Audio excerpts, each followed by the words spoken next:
Welcome back, my wealthy family. Once again here at Rosendo Rodriguez Welding Fly Duck here at South Coast Welding Academy in Houston, Texas. On today's video, I'm going to be showing you how to weld on a 1-inch plate stick out. Now, ladies and gentlemen, this is going to be on a 1G position. It's a very simple process, very simple techniques. Don't want to miss it. Stick around.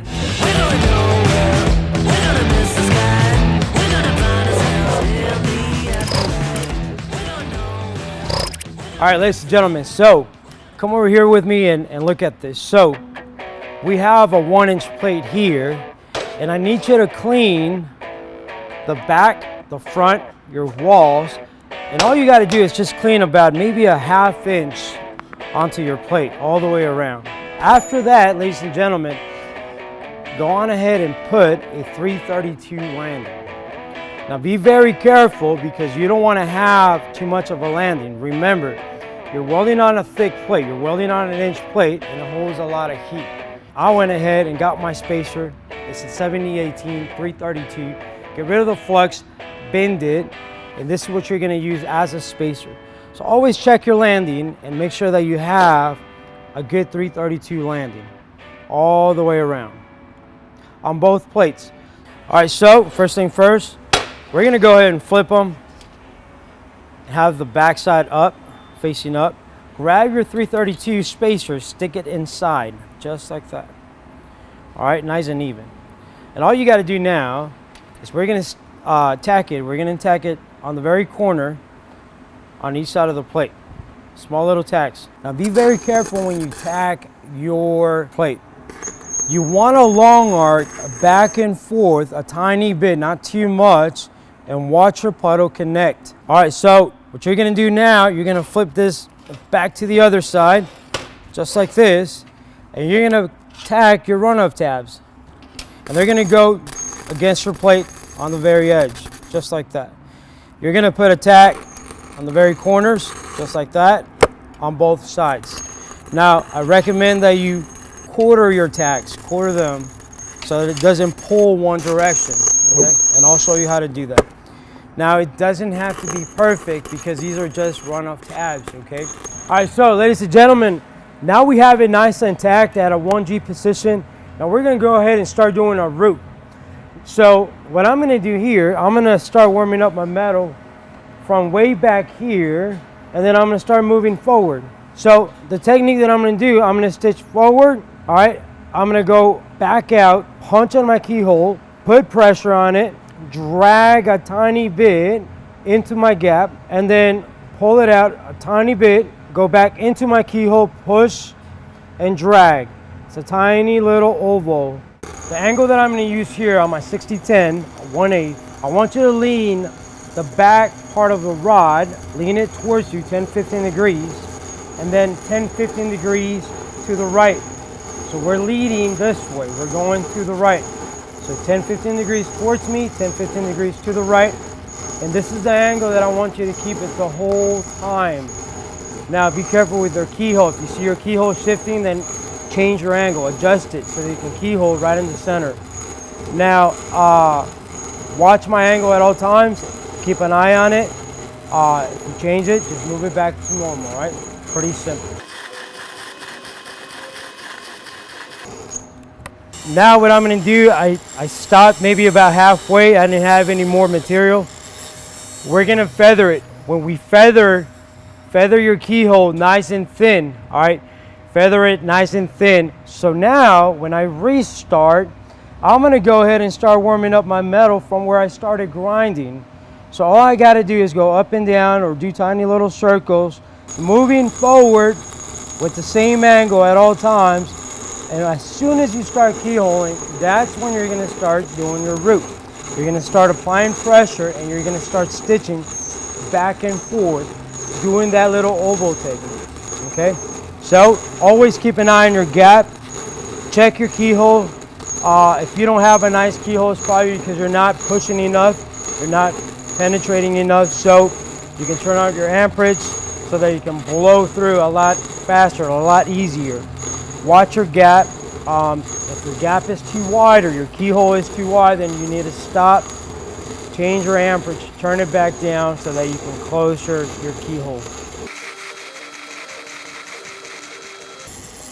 All right, so ladies and gentlemen, we just did a root pass. Now we're gonna do a hot pass. Before you do your hot pass, make sure you ground down your root, have it nice and clean. Now, we're gonna be doing a hot pass at 130 amps, plus or minus. That means it's pretty hot, so be very careful. Now, the technique that we're gonna be using here with our 70-18 1/8, all we're gonna be doing is going from wall to wall, pretty much zigzagging. We're gonna be zigzagging, and I need you to feel that wall on each side on the very tip of your rod.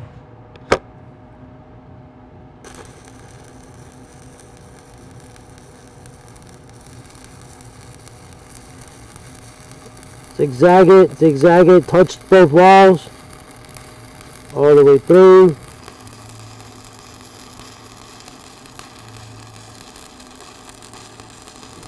All the way through. All the way through. No rush, same speed the whole time. Now I'm on my runoff tab. Keep going, keep going. All right, so let's go ahead and do our next pass. Our next pass is gonna be our failed pass, and we're gonna be at 130 amps, plus or minus. Now check it out, ladies and gentlemen. All we're doing is going up and down, up and down. It almost looks like circles, but I'm just zigzagging. All the way through. Now remember, we're leading 10 to 15 degrees going forward, and also 10 degrees, 10 to 15 towards me the whole time.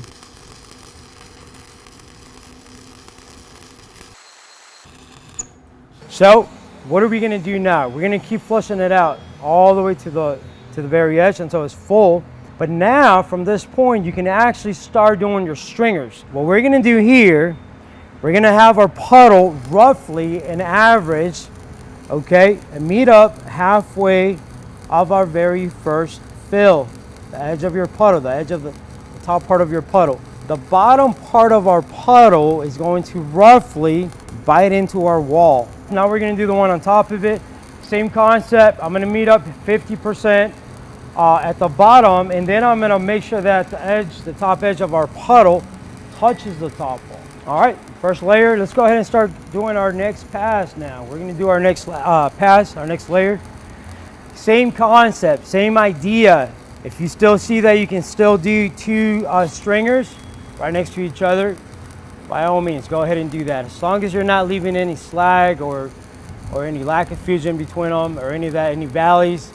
So keep everything nice and tight. So if you can do two more on top, do two more. If you can fit three, then fit three.